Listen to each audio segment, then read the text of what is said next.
you doing, Ted? I wanted to shoot a quick video this morning since I happen to be working on a plane with a very similar avionics configuration as yours. I have a Tom altimeter up there on the top with G1000 glass panels. I'm approaching flight level 290 on my test set. But I want to give you kind of a visual representation of what happens when airspeed is added to the system and the changes it makes. So right now we have no airspeed in the system. I'm using a labor sab. Let me see if I can get a... So I'm using a labor sab. I have flight level 290 dialed in, and I have 20 knots, so that's not indicated on the system. It's too low. So I want to add 150 knots. Now, as you'll see here, looks like we're about 150 feet off on the Tom.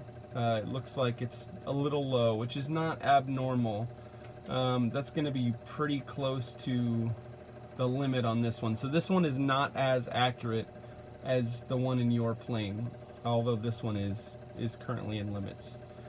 So right now we have about 29,005 feet, give or take, on the glass panel, and you see there we have about 20,850 feet on the Tom.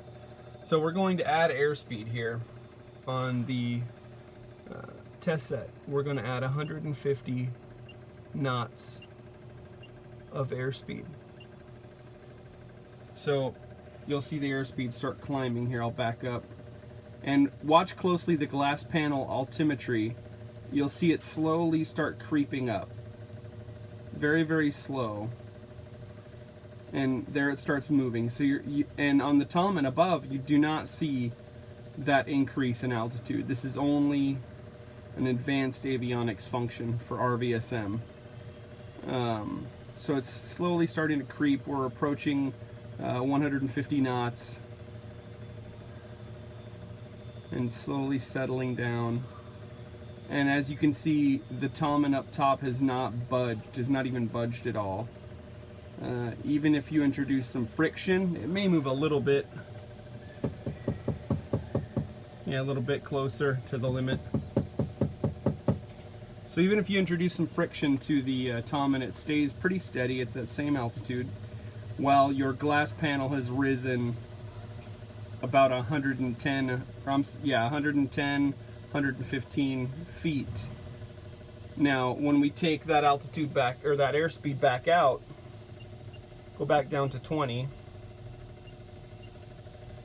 then you can see that altitude go back to a non-RVSM altitude.